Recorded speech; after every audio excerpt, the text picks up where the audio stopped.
This morning, we are waking up to a Congress divided after a historic election night. It was a contest for who we are and what we believe. The U.S. House of Representatives turning over to the Democrats, but the Republicans, they held on tightly to the Senate. And here at home, one of the most competitive races in the Carolinas, still too close to call. Republican Mark Harris and Democrat Dan McCready not giving up in the battle for the 9th congressional district seat. But Harris claiming the victory is his. Thanks so much for waking up with us on this Wednesday morning. Throughout the show, we're going to have all the election results. You can find those scrolling at the bottom of your screen and also online at WCNC.com. Ben, it's nice to have you here. You were a busy night. When I left the station last night at 11:45, there were several races too close to call. Yeah, 2 p.m. Several races too close to call. I woke up this morning. Still too close to call. Nothing happened in the 3 hours I slept. But you should have slept on a cot here. That's right. That's right. A nice. Well, we did have a sofa over there. Let's say they took the sofa away, didn't they? Nope, no sleeping for him. Let's talk about those temperatures. Not too bad out there this morning. If you're heading out the door, it's fair skies. Not any major issues like we had yesterday. All of that fog that we had out there, and nothing like that this morning.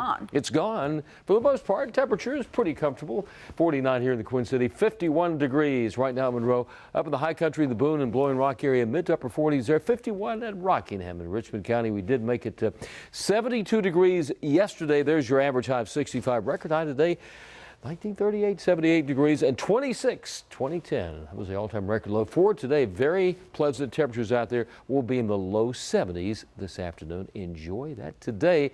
Hopefully traffic is enjoyable. Is it ever? I mean, so this morning. That's up for debate, you know, amongst many things this morning. But taking a look outside, 77 at the state line at Carowinds right there. Getting busy for sure. We can see the roadways this morning. Thankfully, some of that fog that we had yesterday is gone. Right now, outside of Uptown, though, a couple of problem spots around our area. You can see with this zoomed out shot, we still have those delays out of Belmont. The big issue, though, is this road closure right there in Unionville. It's 601 Concord Highway between Klotz Long Road and Lawyers Road. Both sides, major delays and a block because of a crash. Carolyn? Rachel, thanks so much. As we mentioned just about a minute ago, one of the biggest races is still up in the air this morning. You're looking at the results right now. Democrat Dan McCready not conceding to Republican Mark Harris in the 9th congressional district. The two candidates separated by less than 1 percentage point. Wow. 2 counties here in our area really contributing to that divide you're seeing right there. Yeah, take a look at this map. Mecklenburg County easily going to McCready with nearly 54% of the vote. The other part of that, though, however, nearly 60% of Union County going to Harris. NBC Charlotte's Ariel Placencia now live for us in Uptown. And Ariel, we could get an official announcement about the results sometime this morning. That's right, Ben, and that's what we are all anxiously awaiting. Now, we did hear from Mark Harris overnight. During his victory speech, he thanked all the voters as well as his campaign staff. We did not, however, hear from his opponent, Dan McCready. Instead, a spokesperson for his campaign came out and said overnight the race is too close to say anything, and any announcement from McCready himself will be made sometime this morning. Now, as you mentioned, this race really going down to the wire. I checked this morning. All precincts have reported McCready getting 48.8% of the vote and Harris getting 49.4%. That's a difference of 0.6.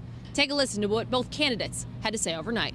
I am so appreciative of President Trump, appreciative of Donald Trump Jr. and Laura Trump, who all three came to this district twice. And I thank God that the people of the 9th District have made their choice this evening. We want to make sure that every vote is counted. And we want to take a close look and make a decision and any announcement in the morning.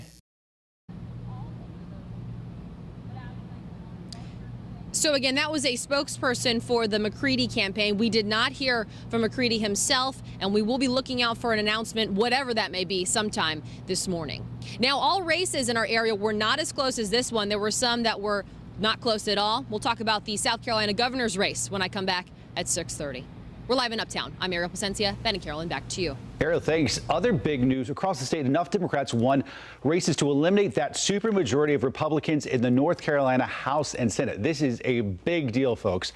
There's still a majority of Republicans, just not as many. Preliminary numbers show there's going to be 66 Republicans to 54 Democrats in the House. In the Senate, it's going to be 29 to 21.